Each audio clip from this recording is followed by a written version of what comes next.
सपना, सलोनी और उनके मासूम दोस्तों की दास्तान, जो समय के दुष्ट चक्कर में फंस गए और उस मोड़ पर आके थम गए जहां मौत उनका इंतजार कर रही थी।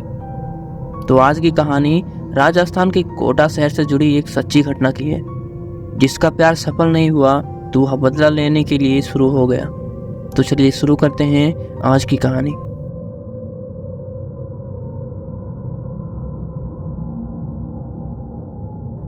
राणा साहब एक बहुत अमीर और आलीशान हवेली का मालिक था। उन्हें अपने से 10 साल छोटी उम्र की लड़की से प्यार हो गया था, लेकिन वो लड़की राणा साहब को अपने प्यार के मायाजाल में फंसा के उनकी जायदाद को छीन लेना चाहती थी। एक बार उस लड़की ने अपने प्रेमी के साथ मिलकर राणा साहब को मारकर जिंदा जमीन में दफन कर दिया। राणा साहब चीखे चिल्लाए, लेकिन उस लड़की ने उनकी एक ना सुनी।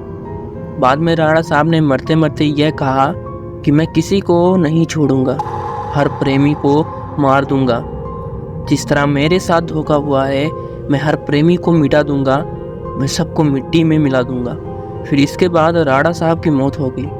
उस दिन के बाद वो जगह और वो हवेली श्रापित हो चुकी थी।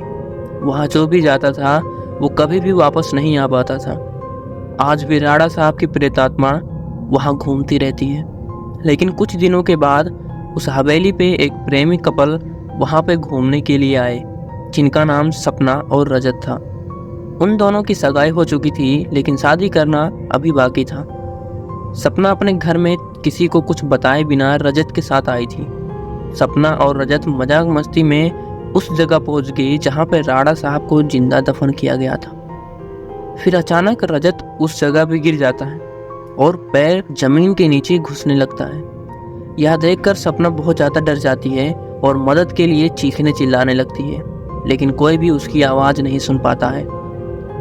सपना जब उस हवेली में मदद के लिए जाती है तो वहीं उसे किसी के होने का आभास होता है।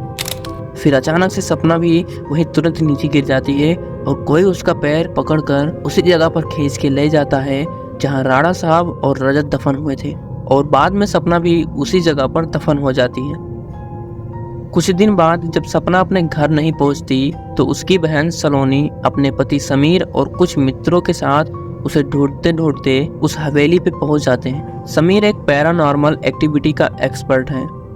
जब वो सब उस हवेली पर पहुंच जाते हैं तब समीर को पता चलता है कि यहाँ पे किसी बुरी आत्मा का वास है। उसने सबको बता दिया।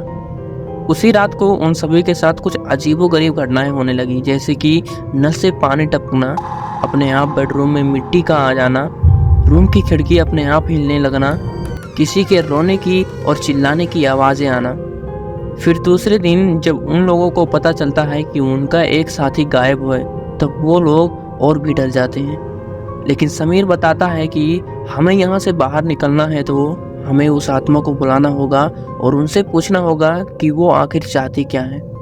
डर के मारे सभी लोगों ने समीर की बात मान ली और आत्मा को बुलाने के लिए तैयार हो गए। समीर ने एक रूम में सभी तैयारियां कर ली और बताया कि जब तक हम आत्मा से पूरी जानकारी नहीं ले लेते तब तक कोई इस रूम से बाहर नहीं जाएगा, और कुछ भी हो जाए कोई किसी का हाथ नहीं छोड़ेगा। समीर ने तंत्र मंत्र से आत्मा को बुलाना शुरू कर दिया। कुछ ही देर में तेज पवन और बिजली के साथ राणा साहब की आत्मा उस रूम में आ गई। समीर ने उस आत्मा से बात की। समीर ने आत्मा से पूछा, आखिर तुम चाहते क्या हो? तुम लोगों को क्यों मार रहे हो? कौन हो तुम? तब राणा साहब की आत्मा ने कहा, निकल जाओ यहाँ से, मैं किसी को भी नहीं छोड़ूंगा, सब मारे जाएंगे। जो भी यहाँ आएगा उन सबको मैं मार दूंगा। इतना कहकर वो आत्मा चली गई। उन लोगों ने बाद में सपना की आत्मा को बुलाया और पूछा आखिर उसके साथ हुआ क्या था।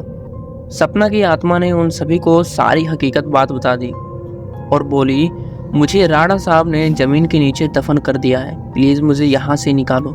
सलोनी ने अपने बहन सपना से पूछा, राणा साहब की आत्मा को कैसे मारा जाए? सपना ने बताया कि जहाँ राणा साहब ने हम सबको दफनाया है वहाँ पास में माता जी की त्रिशूल है। उस त्रिशूल से राणा साहब की आत्मा को मारा जा सकता है और इस महल को उनके चंगुल से बचाया जा सकता है। इतना कहकर सपना की आत्मा भी वहां से चली गई। समीर, सलोनी और बाकी दोस्त तुरंत उस जगह पे गए जहां राणा साहब को दफनाया गया था। राणा साहब की आत्मा ने उन सभी को त्रिशूल के पास जाने के लिए रोका, लेकिन सलोनी किसी तरह त्रिशूल के पास पहुंच गई और उसी त्रिशूल से राणा साहब पे वार किया।